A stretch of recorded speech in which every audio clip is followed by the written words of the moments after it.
Sa bawat umaga ng Lunes hanggang Biyernes, bago pa man mag-alas 7:30, abala na ang kafe.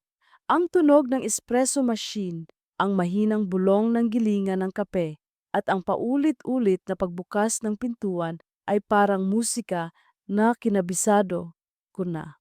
Ako si Lia, 24, barista. Sanay akong mangumiti kahit antok pa ang mga mata, sanay akong magtimpla ng kape na parang ritual ng paghinga. Ngunit higit sa lahat, sanay akong magbantay ng oras. Dahil sa oras na sumapit ang 7:15 ng umaga, may isang taong palaging pumapasok.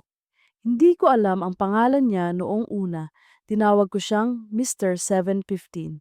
Maayos siyang manamit, slacks, long sleeves na laging planchado at sapatos na hindi nawawala ng kinang. Tahimik siya, halos walang imik kapag nag-order at iisa lamang ang inuulit-ulit, isang kapeng may 2 asukal, salamat. Wala na siyang ibang dagdag. At sa tuwing sasabihin ko ang good morning po, sagot niya lang ay isang tipid na tango. Ngunit kahit ganon, may bigat sa pagitan naming dalawa na hindi ko maipaliwanag. Minsan, habang abala ako sa pag-steam ng gatas para sa ibang customer, maririnig ko ang pagbukas ng pinto. Alam ko agad na siya iyon kahit di pa ako lumilingon. Ang mga yapak niya ay may ritmo. Hindi nagmamadali, hindi rin mabagal. Parang laging sakto sa oras, sakto sa tibok ng mundo. At sa bawat pagtanggap niya ng tasa mula sa akin, nagtatagpo ang mga mata naming dalawa ng ilang segundo bago siya lalakad papunta sa parehong mesa sa sulok malapit sa bintana. Doon siya uupo, tatahimik, iinom ng kape, at aalis pagkaraan ng 30 minuto. Palagi. Walang labis, walang kulang. Naging parang ritual din yon para sa akin. Kapag lumampas na ang 7:16 at wala pa siya, kinakalabit ako ng kaba. Parang may kulang sa umaga. At sa tuwing pupunta siya, hindi ko maiwasang sumulat ng maikling tula sa resibo ng kanyang kape. Mga simpleng salita lang, hindi niya naman nakikita dahil madalas itinatapon niya ang papel. Pero para sa akin, iyon ang paraan ko ng pagsagot sa hindi niya nasasabi. Halimbawa, may mga umagang sapat na ang isang tasa ng kape basta't hindi ako mag-isa. O kaya naman, 2 asukal, isang hinga, isang lihim na hindi ko alam kung dapat bang ipagtapat. Sa totoo lang, masayahin ako. Kayang-kaya kong mangalang ngumiti, makipagkwentuhan sa mga katrabaho, at magpatawa ng customer. Pero sa ilalim ng lahat ng iyon, may panata akong mahigpit. Hindi ako magiging pangalawa. Hindi ako papasok sa buhay ng taong may kasama na. Hindi ako magpapadala sa mga ngiting may tali sa iba. Siguro dahil nakita ko kung paano iniwan ng tatay ko ang nanay ko noon, isang umagang hindi na siya bumalik at isang hapon na natuklasan naming may ibang tahanang inuuwian. Kaya habang nakatingin ako kay Mr. 7 of 15, palaging paalala sa sarili ko ang linyang iyon. Huwag. Ngunit may mga bagay na hindi mapigilan ng kahit anong panata. Sa bawat araw na lumilipas, mas nagiging malinaw ang presensya niya. Ang simpleng salamat niya ay parang buhos ng ulan sa tuyong lupa. Ang tipid ng ngiti niya ay parang ilaw na hindi ko inaasahan sa loob ng mahabang gabi. Hindi ko man kilala ang pangalan niya, alam ko na ang oras niya, ang paraan ng paghigop niya ng kape, ang paraan ng pagbitaw niya ng tasa sa mesa, maingat, walang tunog, parang ayaw manggising ng kahit sinong natutulog pa.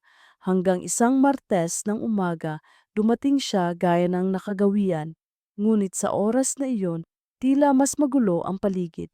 May pila ng mga estudyante, may ilang nagmamadaling empleyado, at ako, sabay-sabay ang inaasikaso. Isang kapeng may 2 asukal, salamat, sabi niya, at agad akong tumango.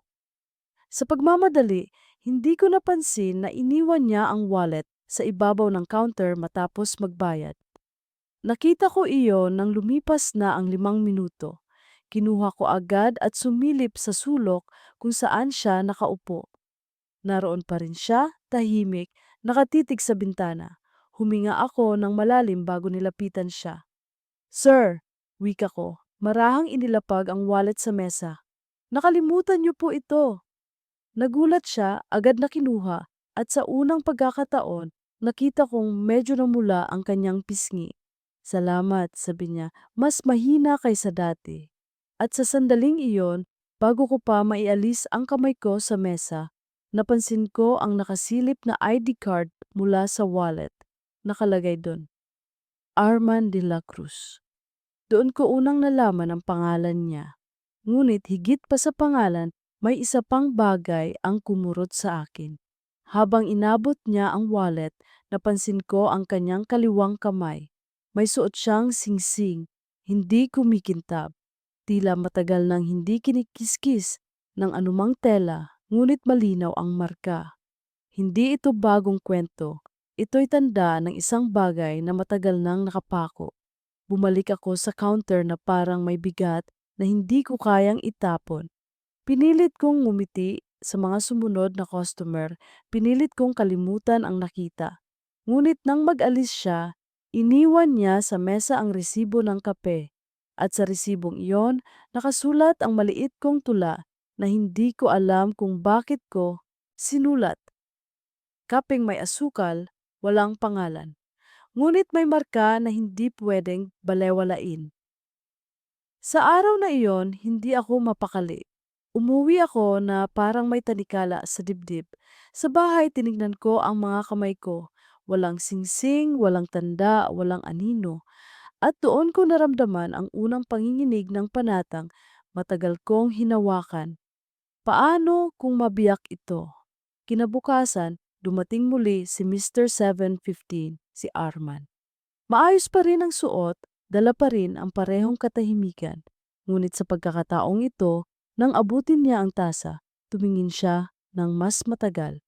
At sa kanyang mga mata, may isang bagay na hindi ko pa nakikita noon. Pagod na malalim at lihim na hindi na kayang ikubli. Sa gabing iyon, hindi ako nakatulog. Ang oras ay lumampas ng hating gabi, lumampas ng alauna, at ako'y nakahiga pa rin, nakatingin sa kisame. Ang pangalan niyang umalingaw-ngaw sa isip ko, Arman. At ang singsing na nakita ko ay parang kwento ng ibang tao na biglang naging sulok ng buhay ko.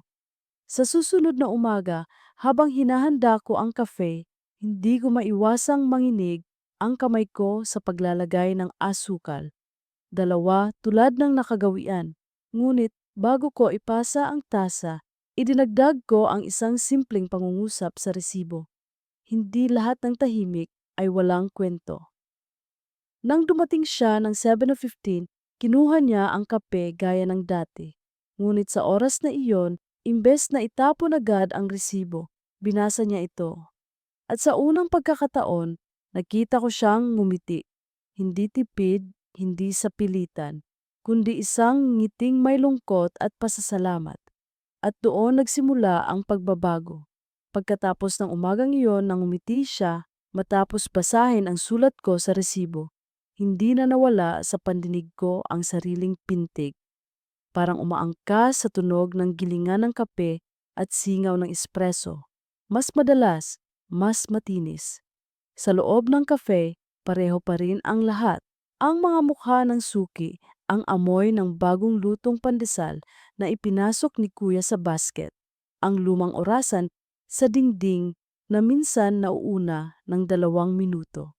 Pero sa loob ko, may kumikiskis na parang asukal sa ilalim ng dila. Hindi mo mapanangalanan, pero hindi mo rin maiaalis. Martes kinabukasan, dumating siya sa oras na parang hinulma ng araw para sa kanya. 7:15. Nakasara ang payong, may patak ng ulan sa balikat ng polo niya. Isang kapeng may 2 asukal. Salamat, sabi niya, gaya ng dati, pero ang tinig ay bahagyang mababa, parang nag-iingat. Ibinigay ko ang tasa, at bago siya lumakad papunta sa nakasanayang sulok, isiniksik ko sa resibo ang isa pang pangungusap. Kapag hindi kaya ng dila ang alat ng umaga, may kape. Kinuha niya iyon at imbes itapon sa basurahan na nasa gilid ng counter, nilagay niya sa bulsa. Parang napunit ang isang itim na piraso sa loob ko na matagal nang nakadikit. Sa sulok niyang iyon, malapit sa bintana, hindi na lang siya basta nakatitig sa labas. May dala na siyang librong luma, gasgas ang gulugod, kulay tsokolate na halos naging abo sa kapupunas.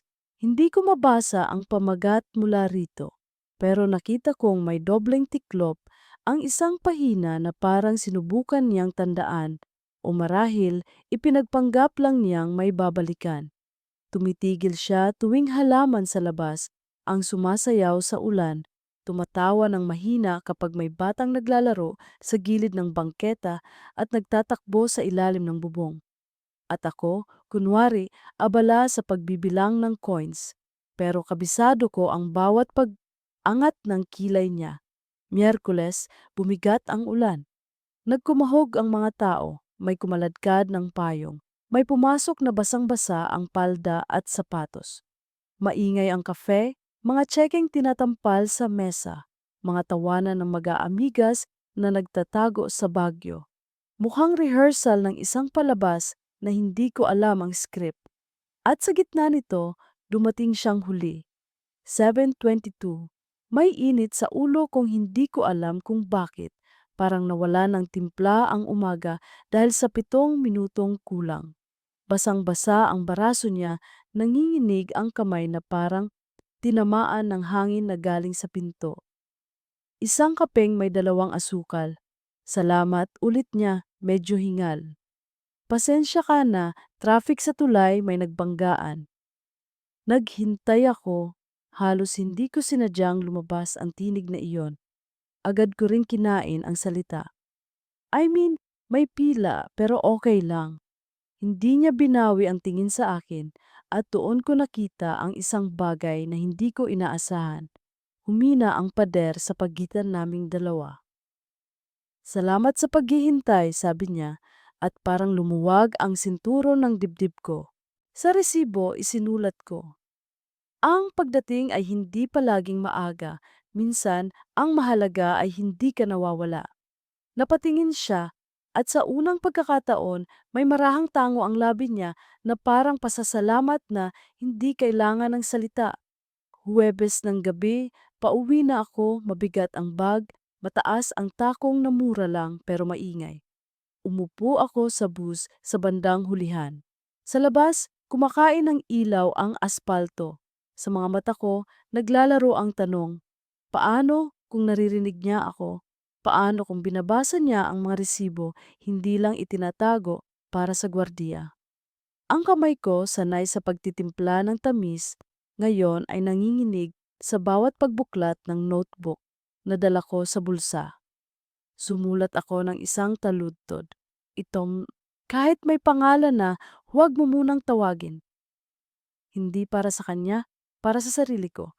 Biyernes, 7:15, dumating siya na may bitbit na kapirasong siko ng araw sa balikat. Isang kapeng, may 2 asukal. Salamat. Tila memorize na linya ng palabas na ayaw matapos. Ngunit nang iabot ko ang tasa, sabay sa pagkuha niya, may nayuping papel na dumikit sa aking daliri. Maliit, puti, may sulat kamay na hindi akin. Hindi ko tiningnan agad. May pila. Nang lumuwag, saka ko lang sinilip. Iyon ang resibo na ibinigay ko kahapon. Sa ibaba ng huling pangungusap ko, may idinugtong na manipis na letra. Narito ako. Parang may tumunog na basag sa loob, hindi mesa, hindi kutsara. Ako yon, pader ko yon. Ilang segundo akong nakatayo, nakatingin habang patuloy ang mundo na humihingi ng change at naglalapag ng coins. Lumipas ang linggo. Sa Lunes, balik sa simula ang lahat. Dinala niya ulit ang librong luma. Hinihila ako ng sulok na iyon na parang pahina na ayaw magpasara. Sa pagitan ng pag-steam at pag-press ng shot, napansin ko na sa tuwing ilalapag niya ang libro, may bagay na nahuhulog, maliit na papel, parang tiket ng tren o bus minsan tuyo ng dahon, minsan punit ng dyaryo. Para siyang nagbubuo ng ibang mundo sa loob ng pahina.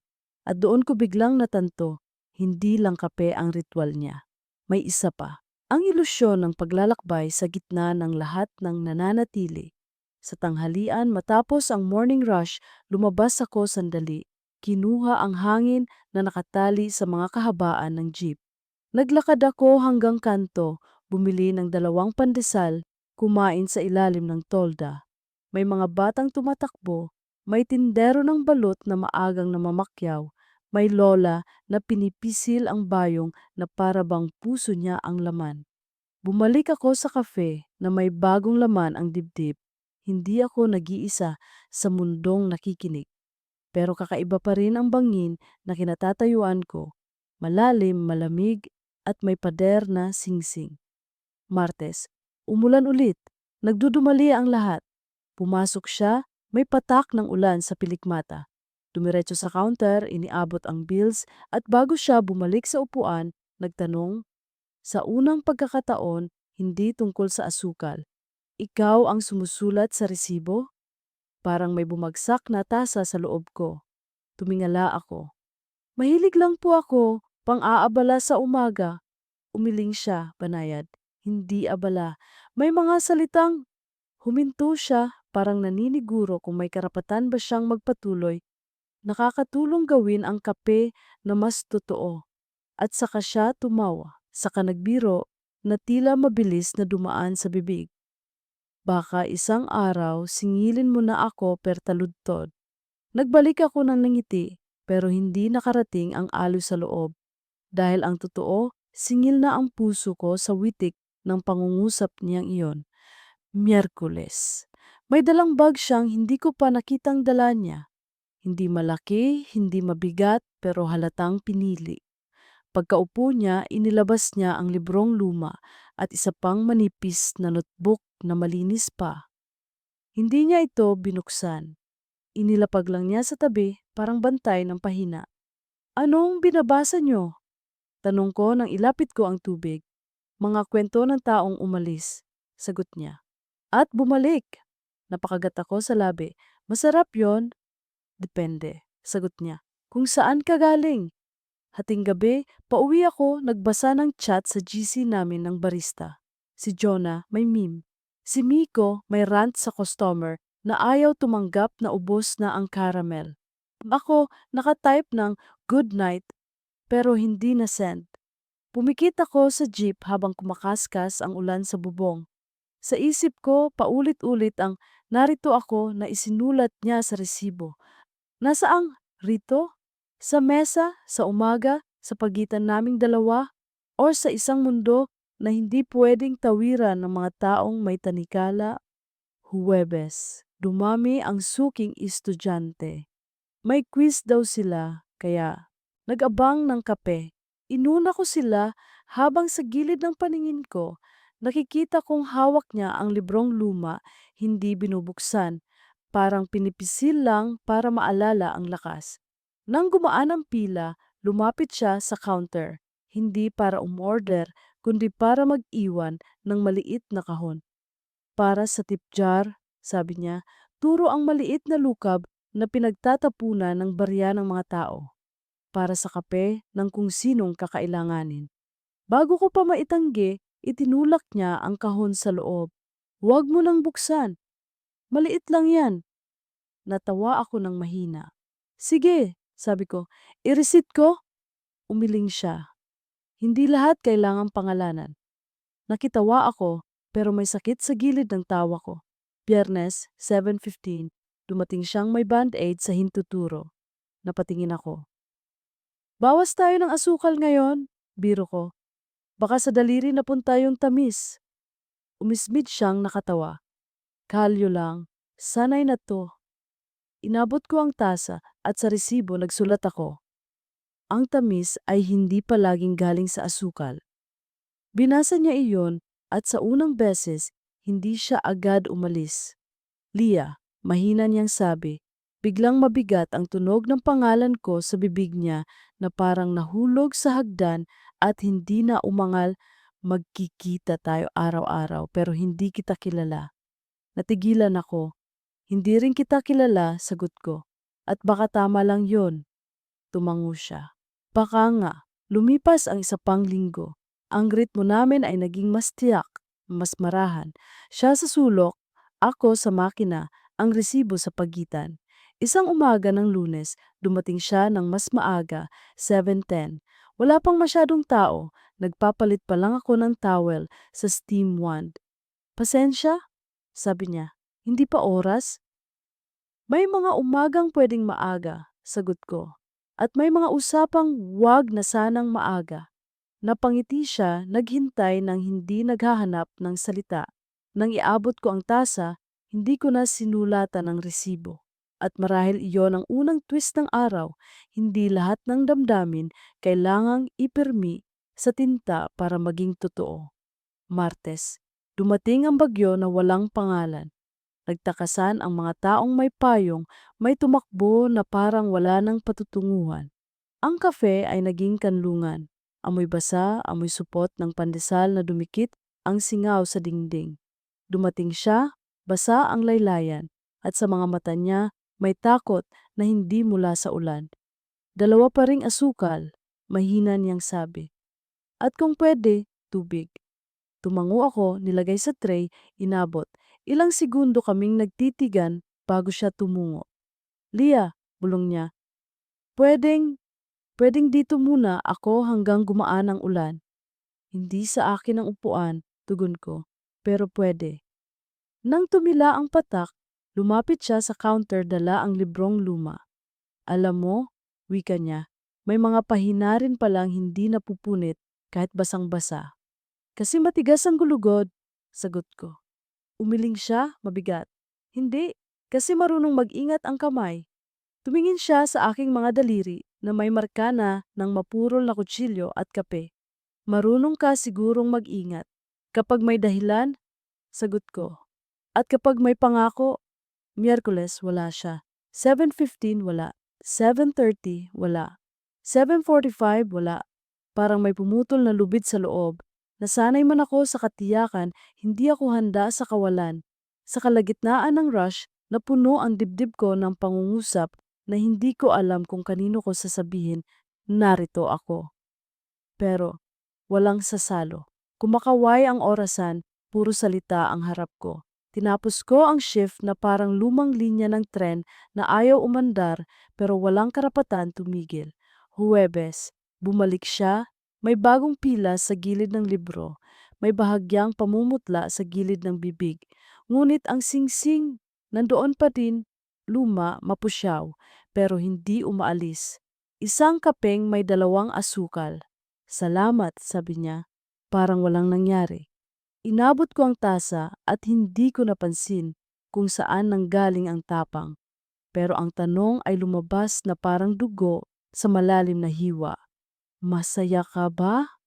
Natigilan siya, napatingin sa akin na parang nakalimutan niya kung paano sumagot. Hindi ko alam, sabi niya tapat. Pero may anak akong kailangang unahin. Parang may sumabog na tahimik sa ulo ko. Hindi ito simpleng linyang pwedeng ibaon sa basurahan kasama ng mga nidikdikan ng papel. Ang asawa mo, tanong ko at sinikap kong hindi ipamukha ang bigat ng salitang asawa. Magkasama pa rin kami sa papel, sagot niya, walang tikwas, pero matagal na kaming hiwalay sa puso. Dahan-dahang bumaba ang kamay ko sa counter. Parang ang kape sa tasa niya ay naging dagat at ako ang munting bangka na hindi ko alam kung lalapit o lalayo. Nang umalis siya papunta sa sulok, hindi ko alam ang gagawin ko sa resibo. Tinitigan ko ang puti nito na parang pader na hinihintay lagyan ko ng kung ano. Sabihin ko ba ang panata ko? Hindi ako magiging pangalawa. Isulat ko ba sa tinta? O hayaan kong huminga ang papel? Sa huli, isinulat ko lang, may mga salitang mas matimbang kapag hindi binibigkas. Iniwan ko sa tray, bahala siyang basahin. Bahala akong bawiin sa katahimikan ang sariling paghinga. Biyernes, maaliwalas. Dumating siya ng kalmado, nakaayos ang buhok, Wala ang karaniwang antok sa mata. Umupo sa sulok at binuksan ang librong luma. Nakatingin ako habang pinipihit niya ang pahina at bago pa niya tuluyang igulong ang daliri sa papel, isang maliit na card ang nahulog. Hindi iyon bus ticket, hindi rin napunit na dyaryo. Mabilis ang mata ko kahit ayaw kong tingnan. Maliit na appointment card, puting-puti, may tatak ng klinika. Hindi ko nabasa ang lahat. Alam ko ang hangganan ng mga mata ko. Ngunit may isang salitang gumuhit sa isip ko na parang biglang lamig sa ilalim ng dila. Shock, follow-up. Kinuha niya agad, ibinalik sa gitna ng libro, tumitig sa akin na parang nahuli sa ilaw. At ako, walang tanong, walang galaw. Tinuloy ko ang pagbibilang ng barya at hinayaan ko ang dagat na magpanggap na tasa. Sabado, wala akong pasok sa umaga. Lumabas ako ng bahay 6:30, naglakad sa mahalumigmig na kalsada, sinadya kong dumaan sa parkeng maliit malapit sa kape. May mga nagja-jogging, may mga batang hinahatid ng tatay nila, may bumibili ng pandesal sa sulok. Umupo ako sa upuan na bukas pa sa hamog, pumikit, at sinubukang bandahan ang mga pangungusap na tinanim niya sa utak ko.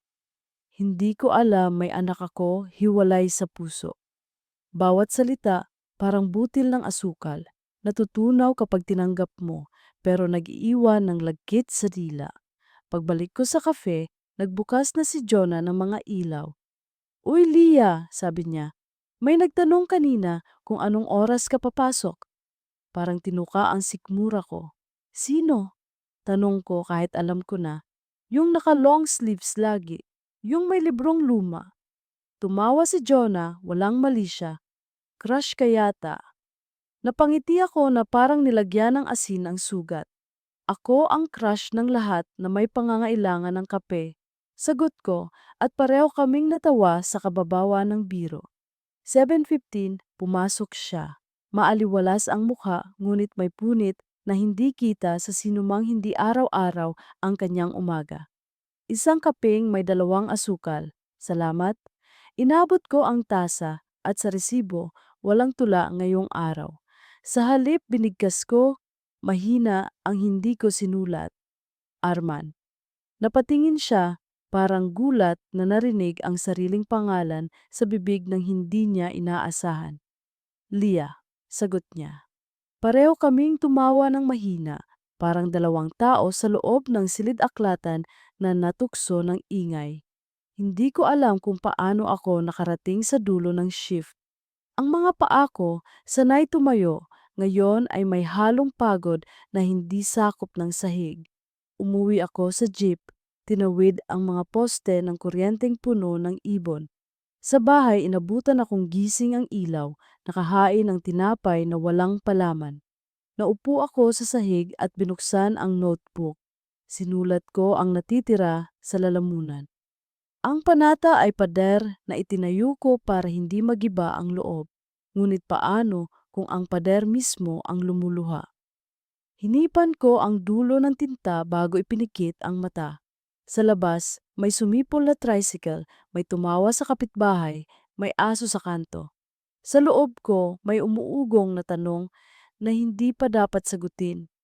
Linggo ng umaga, nagpasya akong hindi magtrabaho ng overtime. Pumunta ako sa simbahan na matagal ko nang hindi dinadalaw. Umupo ako sa likod, malapit sa pinto.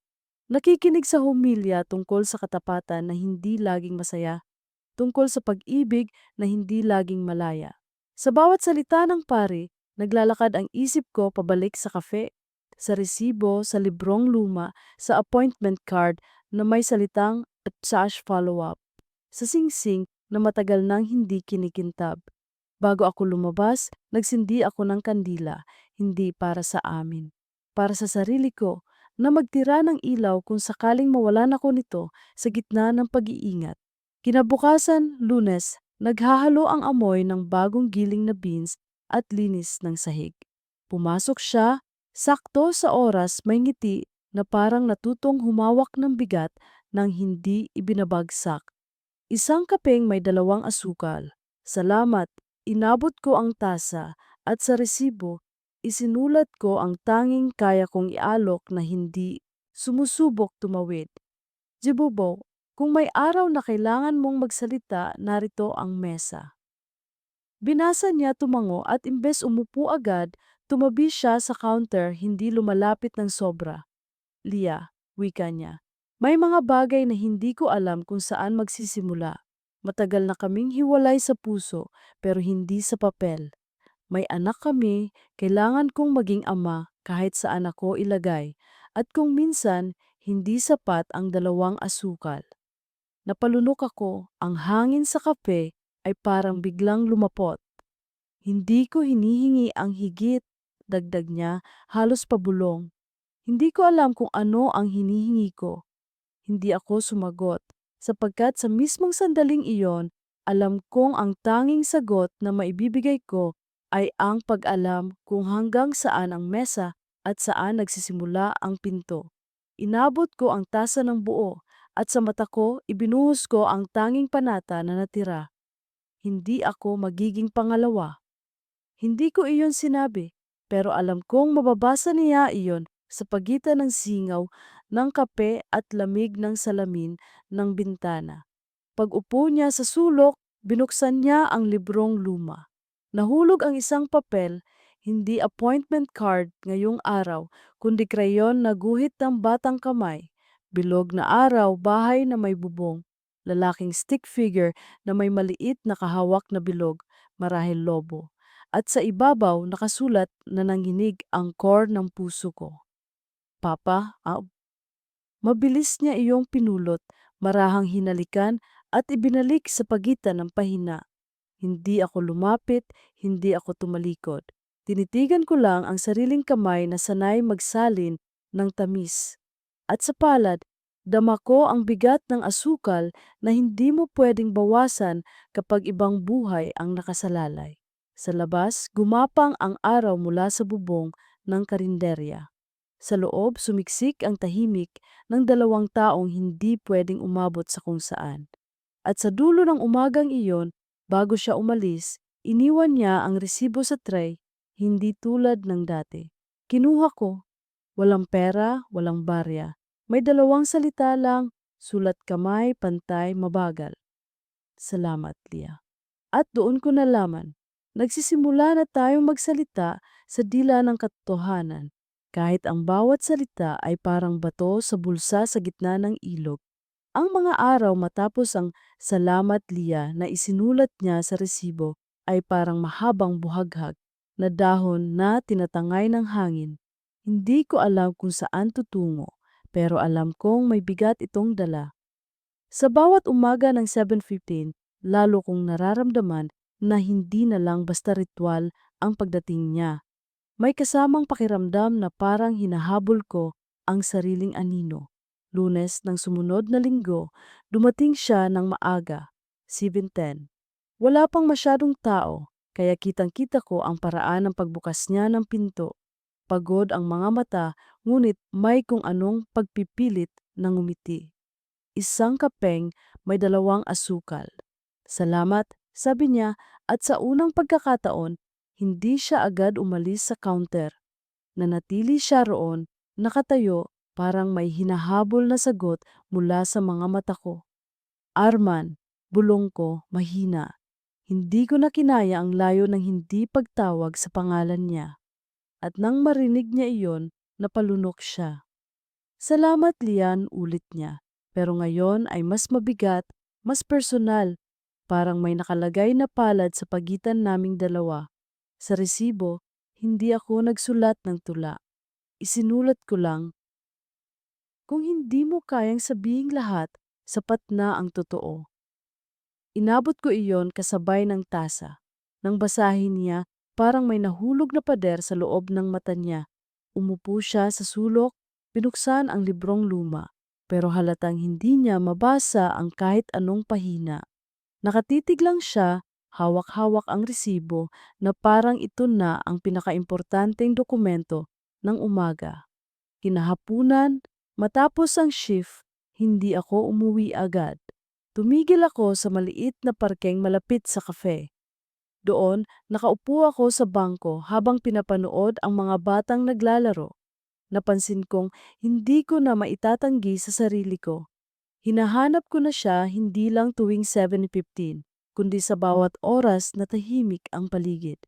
At iyon ang bagay na pinakakinatatakutan ko, ang maging sangkot kahit hindi dapat, ang maging pangalawa kahit ayaw ko. Martes, dumating siyang may dalang supot ng pandesal. Paglapit sa counter, iniabot niya iyon. Para sa inyo, sabi niya. Para hindi puro kape lang ang laman ng sikmura niyo. Napangiti ako kahit gusto kong huwag. Tinanggap ko at habang inaabot ko ang tasa ng kape niya, nag-abot ang mga daliri namin sandali. Sapat na iyon para bumigat ang hangin. Nang umupo siya, hindi agad niya binuksan ang libro. Tumingin lang siya sa akin. Parang may gusto siyang sabihin, pero hindi niya mahanap ang salita. Sa resibo ng araw na iyon, isinulat ko.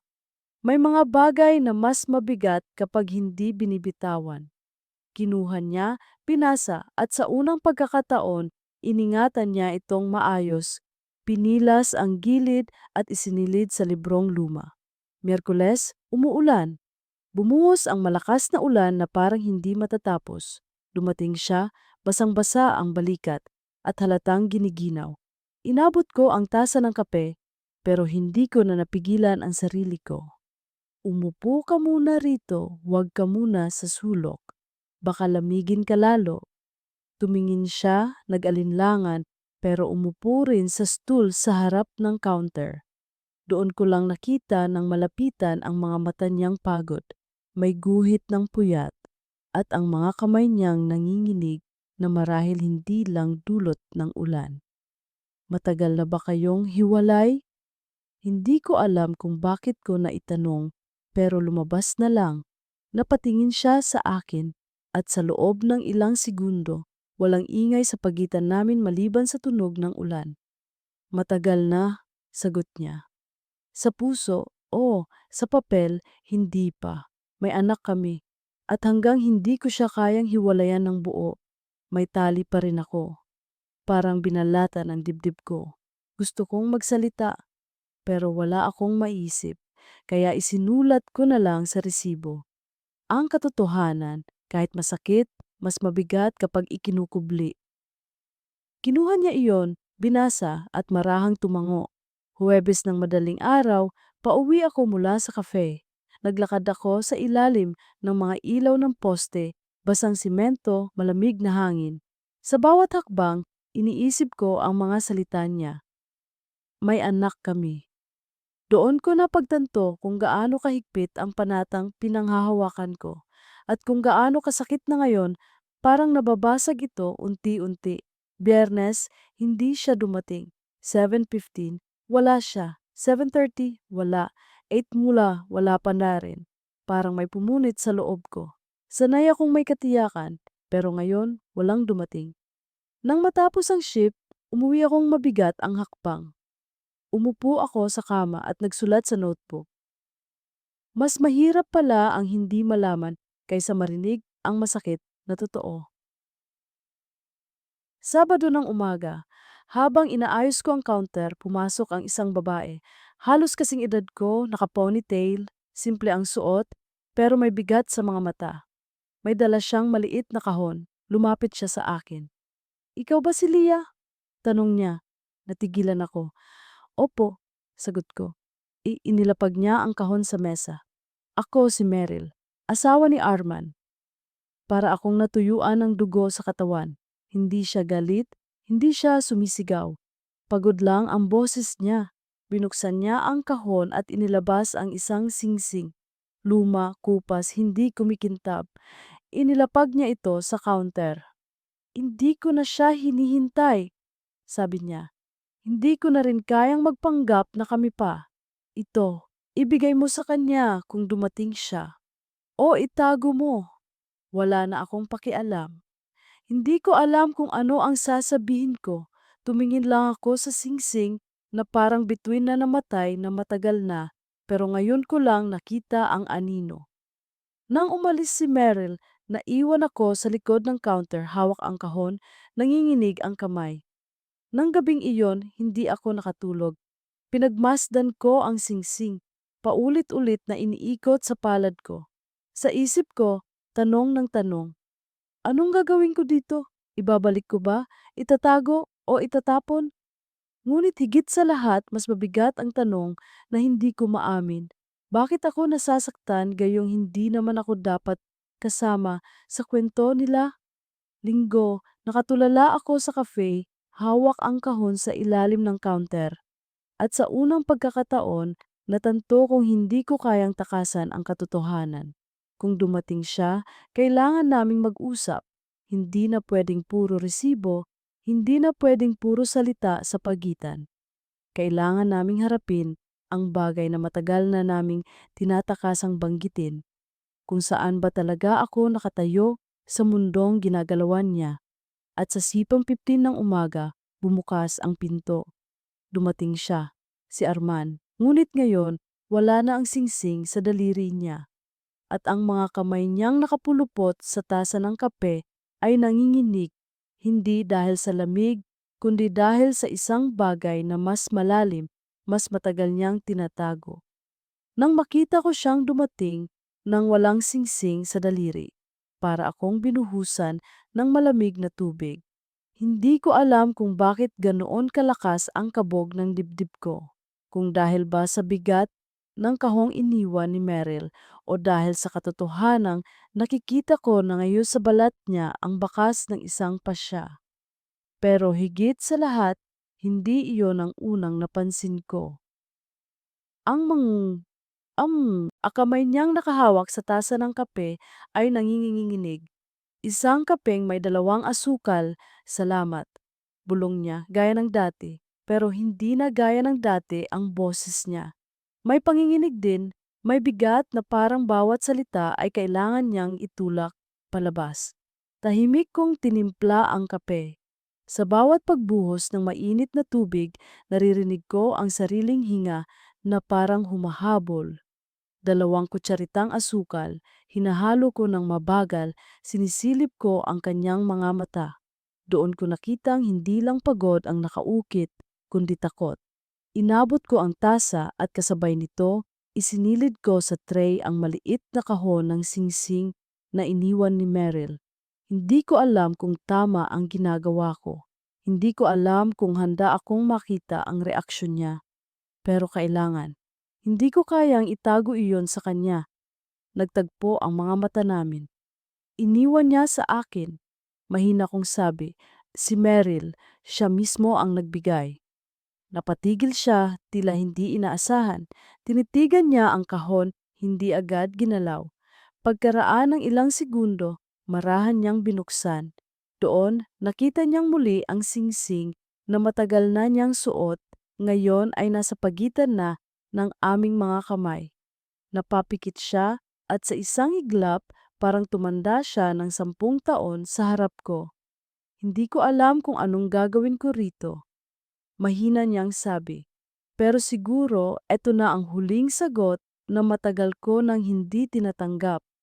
Tahimik ako. Naramdaman kong hindi ko kailangang magsalita.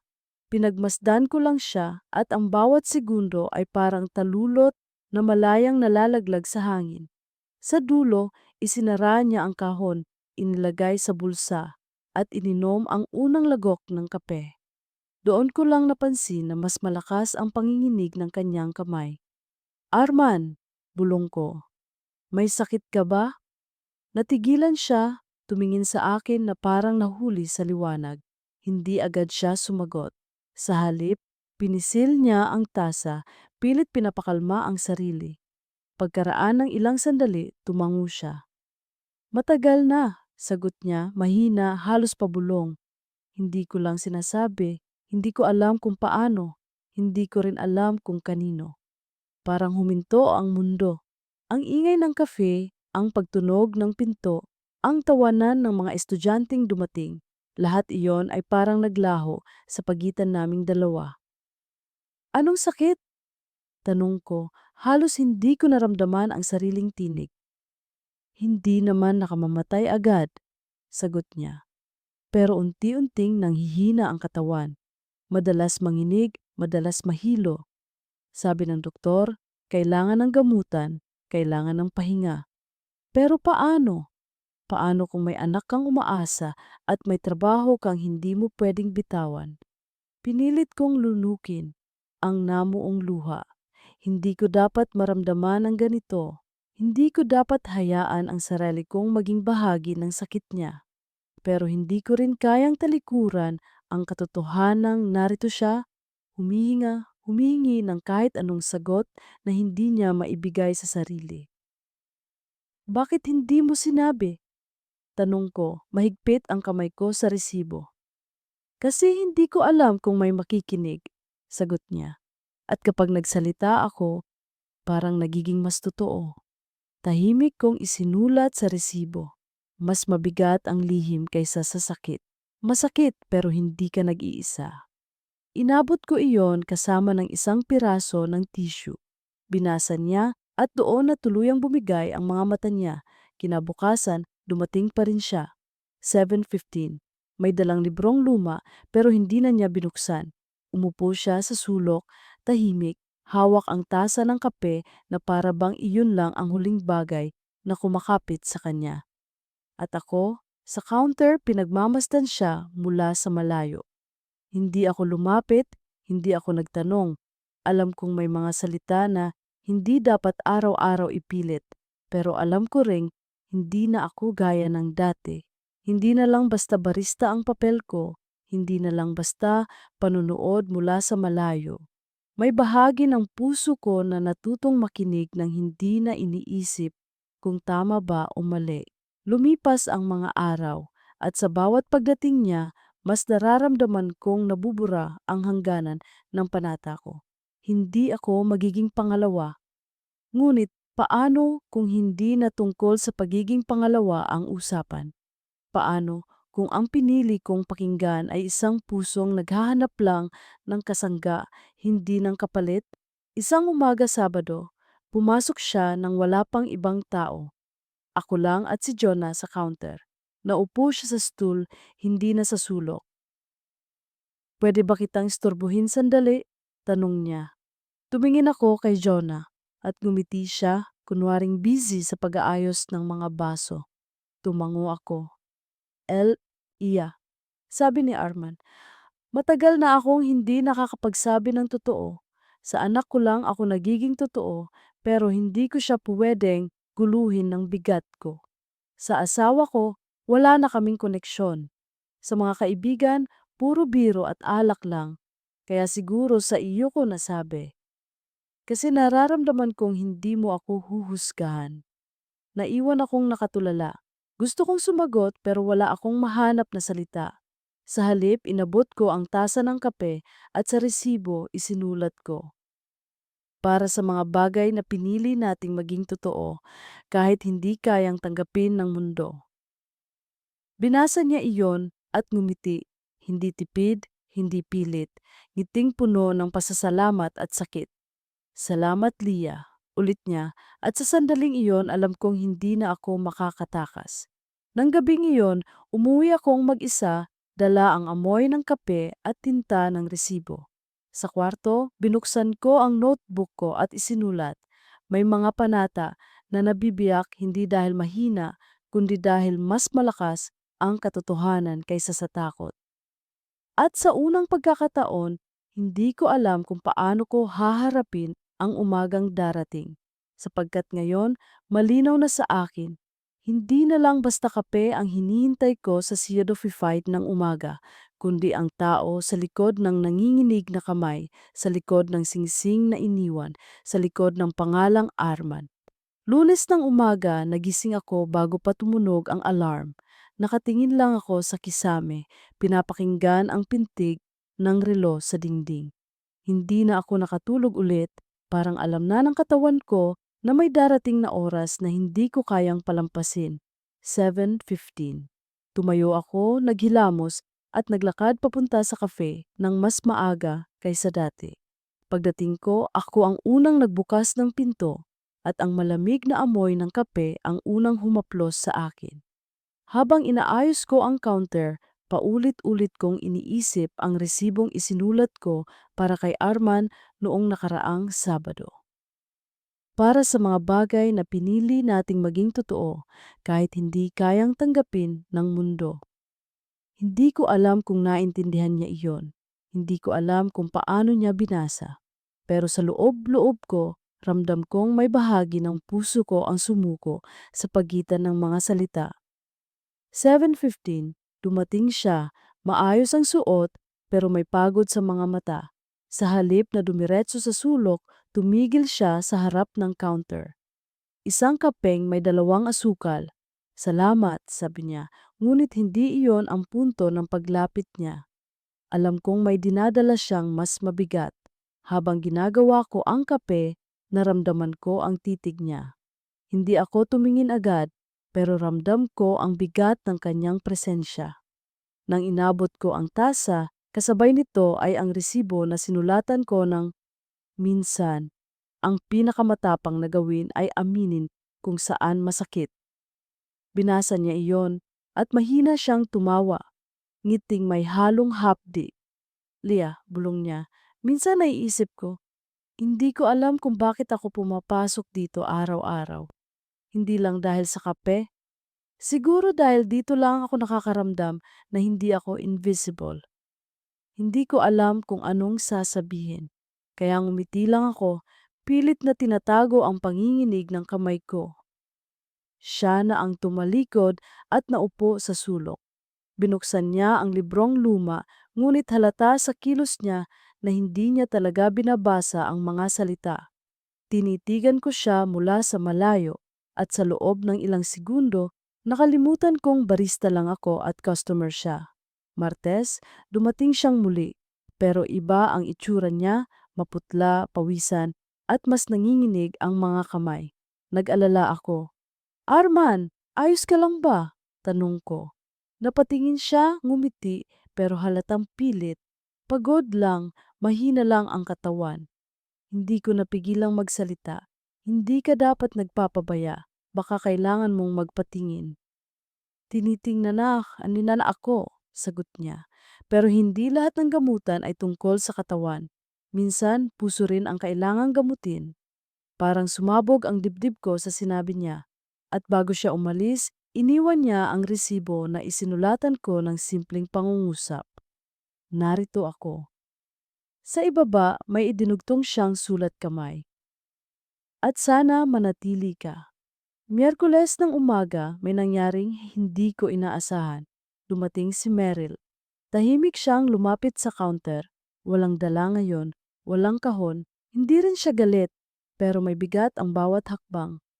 Ikaw si Lia, tama? Tanong niya. Tumango ako. Si Arman, kamusta siya rito? Hindi ko alam kung paano sasagot. Umiinom ng kape gaya ng dati, sabi ko. Tumango siya, huminga ng malalim. Alam kong matagal na kaming wala. Hindi ko siya masisi kung saan siya kumakapit ngayon, pero sana wag na siyang masaktan pa. Hindi ko alam kung para saan ang sinabi niya. Para ba iyon sa akin o para sa sarili niya? Nang umalis siya, naiwan akong nakahawak sa baso. Nanginginig, naisip ko. Alam niya, hindi man tuwiran, pero alam niya. At doon ko naramdaman ang bigat ng panata ko. Hindi ako magiging pangalawa. Huwebes, dumating si Arman na mas maaga. Naupo siya sa counter, tila walang ibang customer sa paligid. Lia, sabi niya, may mga gabi na iniisip ko kung paano ko itutuloy lahat. Kung paano ko ipapaliwanag sa anak ko ang mga pagkukulang ko. Kung paano ko tatanggapin na hindi ko na kayang magsimula ng panibago. Napatitig ako sa kanya. Arman, hindi ko hawak ang lahat ng sagot, pero alam ko, hindi ka dapat mag-isa. Pero baka hindi ko na kayang maghintay ng sagot. Sagot niya, at sa unang pagkakataon, nakita ko siyang halos lumuha sa harap ng tasa ng kape. Sa resibo, isinulat ko, kung hindi mo kayang dalhin mag-isa, may mga taong handang humawak kahit sandali. Inabot ko iyon, at sa sagot ng kanyang mga mata, ramdam ko ang bigat ng pasasalamat. Biyernes ng umaga, hindi siya dumating. Naghintay ako hanggang otsasa, pero wala. Lahat ng customer, dumating at umalis pero siya wala. Para akong nabutas sa loob.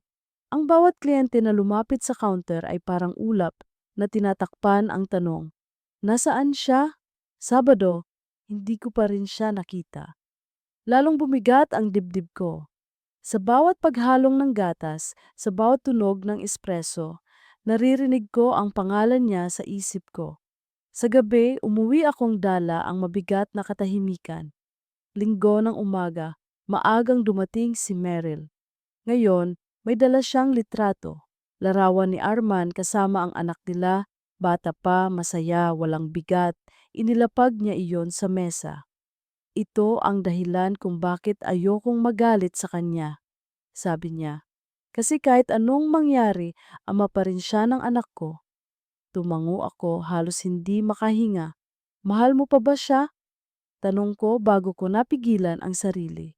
Tahimik siya ng ilang segundo. Hindi ko alam, sagot niya. Pero ang alam ko, hindi ko na siya hinihintay. Nang umalis siya, naiwan akong nakatitig sa litrato. Sa mga mata ni Armando doon, masigla, buo, walang bakas ng sakit. At naisip ko, ilang buhay ba ang kaya niyang itago? Ilang lihim ba ang kaya kong tanggapin? Kinabukasan Lunes, dumating siya muli, walang singsing, walang dala, ngunit halatang mas payat, mas maputla. Naupo siya sa sulok, nanginginig ang kamay habang hawak ang tasa. At nang lumapit ako para dalhin ang tubig, mahina siyang nagsalita.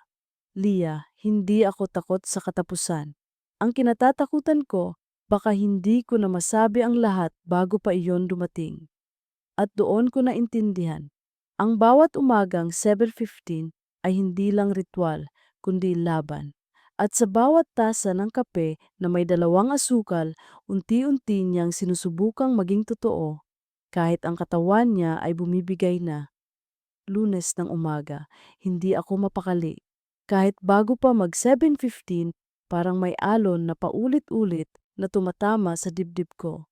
Ang bawat segundo bago dumating si Arman ay tila isang buntong hininga na hindi ko mailabas. Nasa counter ako, nililinis ang baso, pinupunasan ang mesa, pero ang isip ko ay nakatutok sa pintuan. At nang bumukas iyon, siya nga si Arman. Payat na maputla at mas halata ang panginginig ng kanyang kamay.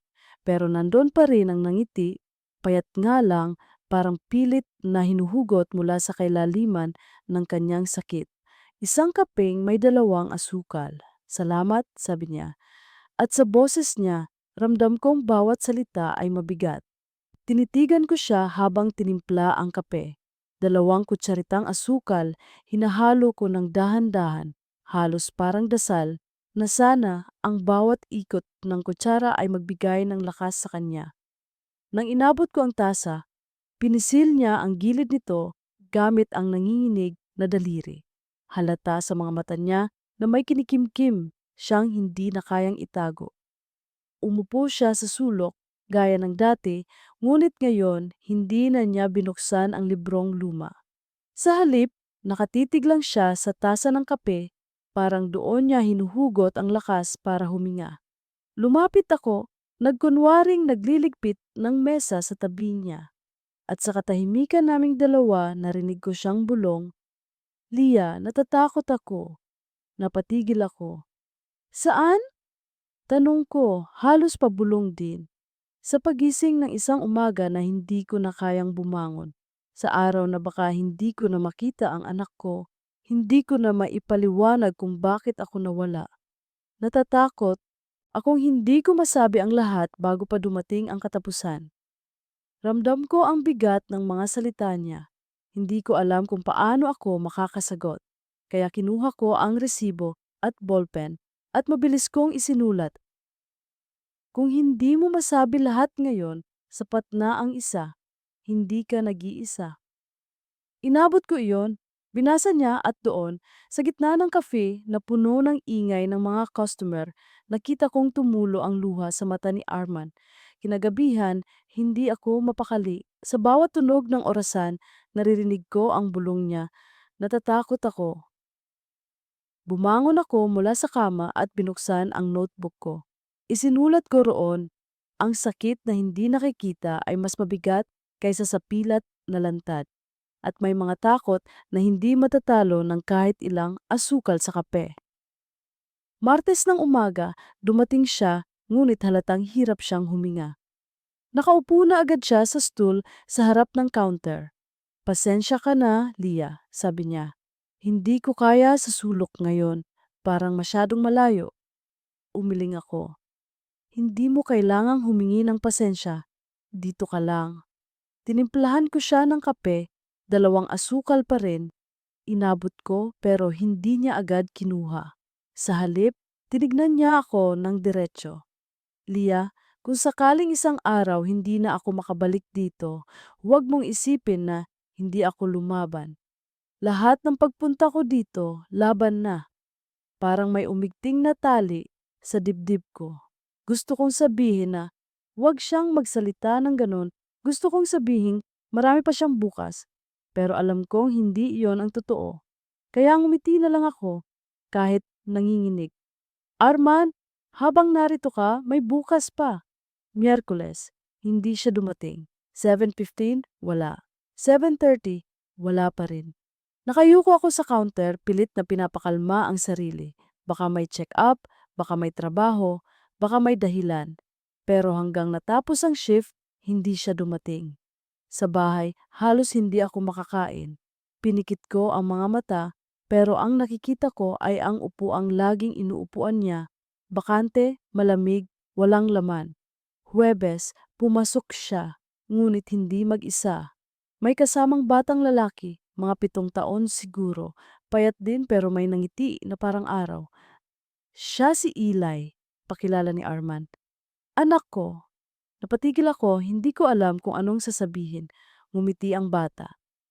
"Tatay, ito ba yung sinasabi mong mabait na ate na gumagawa ng masarap na kape?" Namula ako, napatingin kay Arman. Natawa siya mahina pero totoo. "Oo, siya iyon." Tinimpalahan ko ng mainit na tsokolate ang bata at inabot sa kanya. Tuwang-tuwa si Ili. "Salamat po, Ate Lia."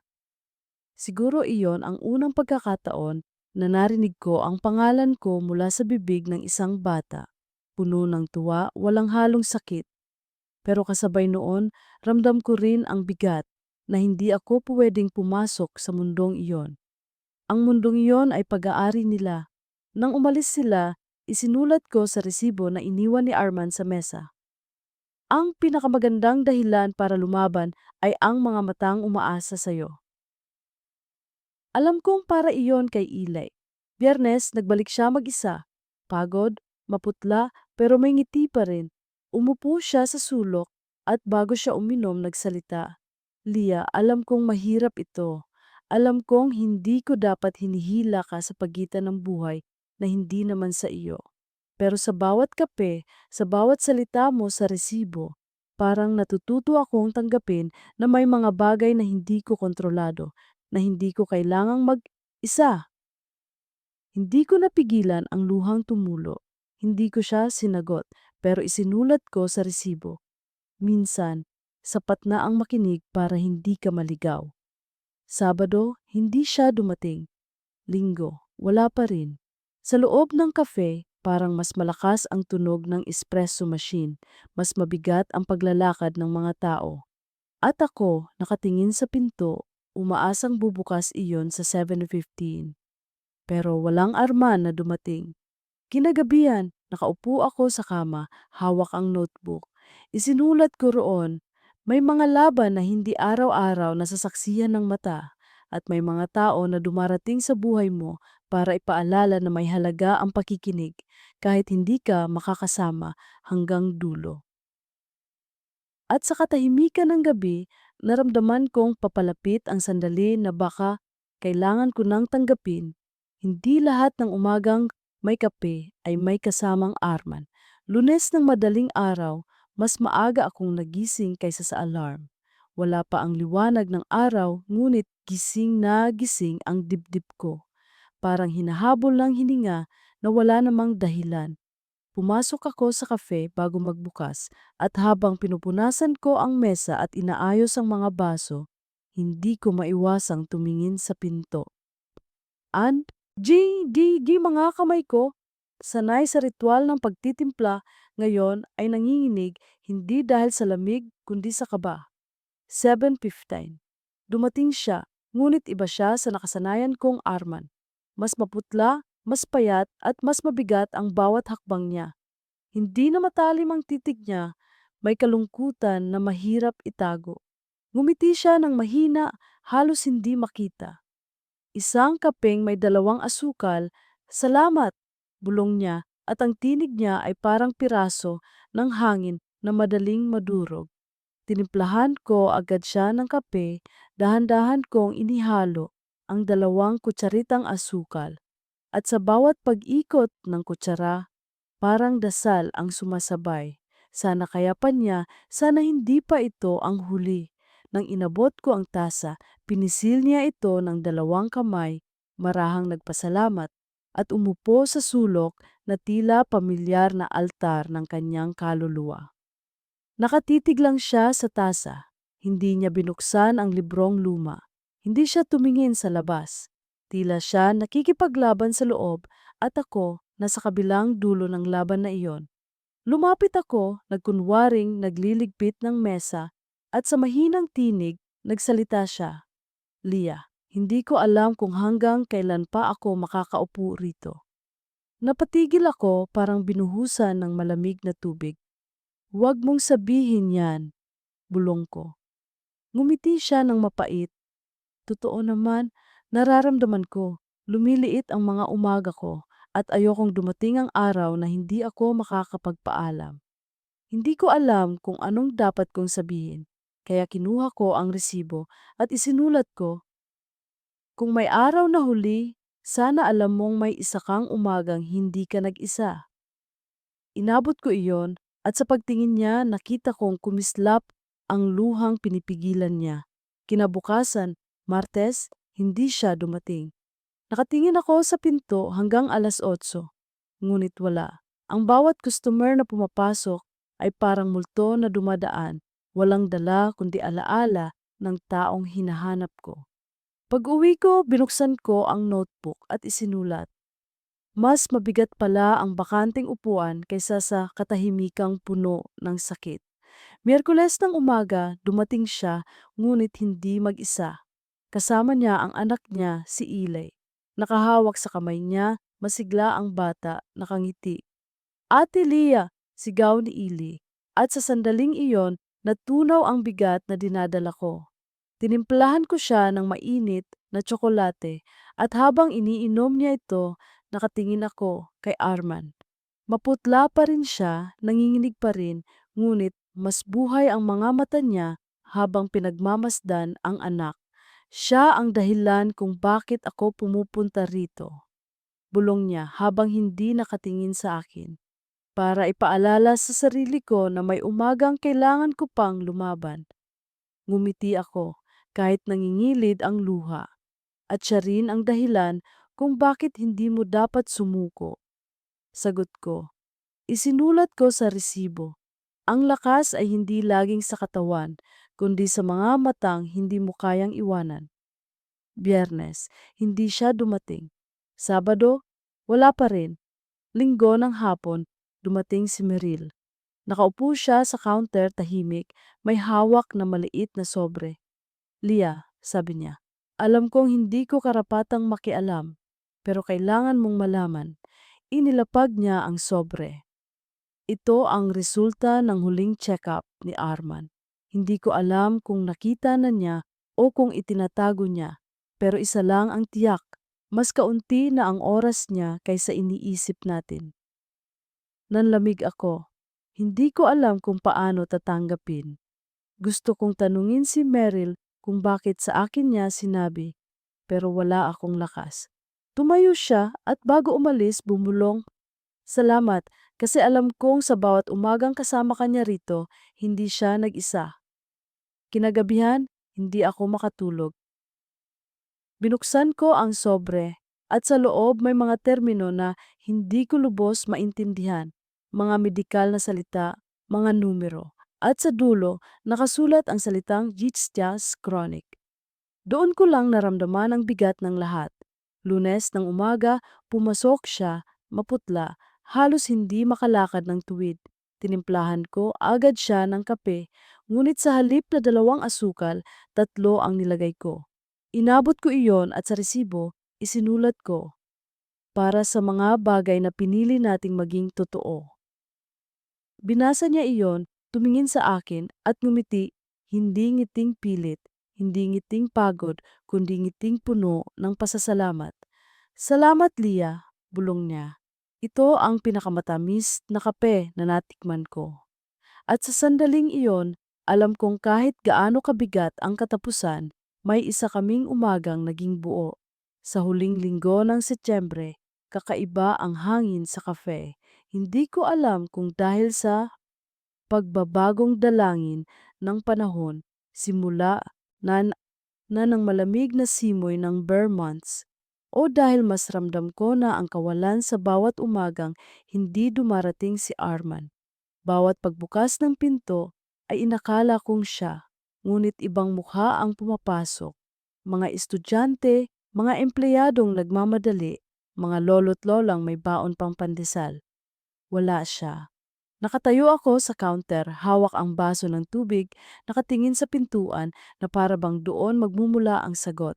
Si Jonah, kasama kong barista, napansin ang pagkalutang ko. Lia, sabi niya, nag-aalala ka ba? Hindi ako sumagot. Ngumiti lang ako pilit. Martes ng umaga bumukas ang pinto at siya nga, si Arman. Ngunit ibang-iba, mas payat, mas maputla, at may lakad na mabagal na parang bawat hakbang ay mabigat. Ngunit dala pa rin niya ang librong luma, parang sandata, laban sa kawalan. Tumitig siya sa akin at gumiti ng banayad. Isang kapeng may 2 asukal. Salamat. Tinimplahan ko agad, ngunit ngayong umaga, 3 kutsaritang asukal ang nilagay ko, hindi 2. Sa resibo, isinulat ko, para sa mga bagay na totoo, kahit masakit, kahit huli. Inabot ko ang tasa at nang basahin niya ang resibo, napatingin siya sa akin mahigpit, parang gusto niyang alalahanin ang mukha ko ng buo. Salamat, Lia, bulong niya. Ito ang pinakamatamis na kape. Umupo siya sa sulok, binuksan ang librong luma. Ngunit halata na hindi niya binabasa ang mga pahina. Ang mga daliri niya ay nanginginig, kaya't ipinatong na lang niya sa mesa ang libro, marahang pinisil ang tasa, at nakatingin sa labas ng bintana. Tumagal siya roon ng halos 30 minuto. Nang tumayo siya para umalis, iniwan niya ang librong iyon sa mesa. Nilapitan ko iyon matapos siyang lumabas. Binuklat ko ang pahina na may dobleng tiklop. Doon may isiniksik na resibo. Ang isinulat niya, salamat sa lahat ng umaga. Kung hindi na ako makabalik, huwag mong isipin na hindi kita inalala. Napaupo ako sa silya, hawak ang librong iyon at naramdaman ko ang bigat na parang gumuho ang lahat ng iniingatan kong pader. Makalipas ang 3 araw, dumating si Meryl. Hindi siya nakangiti, hindi rin galit, pagod lang at malungkot. Lia, sabi niya, si Arman nasa ospital. Napatigil ako, hindi makagalaw. Gusto kanyang makita. Hindi ko alam kung bakit ikaw, pero sinabi niyang hahanapin ka. Hindi ako nagdalawang isip. Sumunod ako kay Meryl. Sa ospital, malamig ang ilaw, amoy gamot at antiseptic ang paligid. Sa isang silid naroon siya, nakahiga, maputla, may mga tubo sa gilid, ngunit nakadilat pa rin. Nang makita niya ako, ngumiti siya ng mahina. Lia, bulong niya, nandito ka? Lumapit ako, umupo sa tabi niya. Hindi ko alam kung anong sasabihin. Hawak ko ang librong iniwan niya sa kafe. Bakit ako? Tanong ko, halos hindi ko maramdaman ang tinig ko. Kasi ikaw lang ang nakinig, sagot niya. Ikaw lang ang hindi humingi ng paliwanag pero tinanggap ang totoo. Naramdaman kong bumigat ang lalamunan ko. Gusto kong umiyak pero pinigil ko. Hinawakan ko ang kamay niyang nanginginig, marahan. Hindi ka nag-iisa, Arman, sabi ko. Hindi ka kailanman nag-iisa. Nang gabing iyon, umuwi ako dala ang librong luma at ang resibong iniwan niya.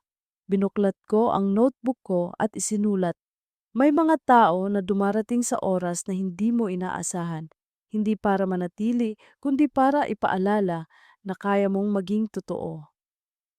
Kinabukasan, 7:15, wala siyang dumating sa kafe. Hindi ko na siya hinanap sa pinto, alam ko na ang dahilan. Dumating si Meryl, may hawak na maliit na kahon. Inilapag niya ito sa counter. Hindi singsing ngayong araw, kundi ang lumang pick ng gitara ni Arman. Gusto niyang ibigay ito sa iyo, sabi niya. Sinabi niyang sa lahat ng tao, ikaw ang nakakita ng totoo sa kanya. Kinuha ko iyon at sa sandaling iyon, tuluyang bumigay ang mga luha ko. Salamat, sabi ko kay Meryl. Hindi ko alam kung karapat-dapat ako. Umiling siya.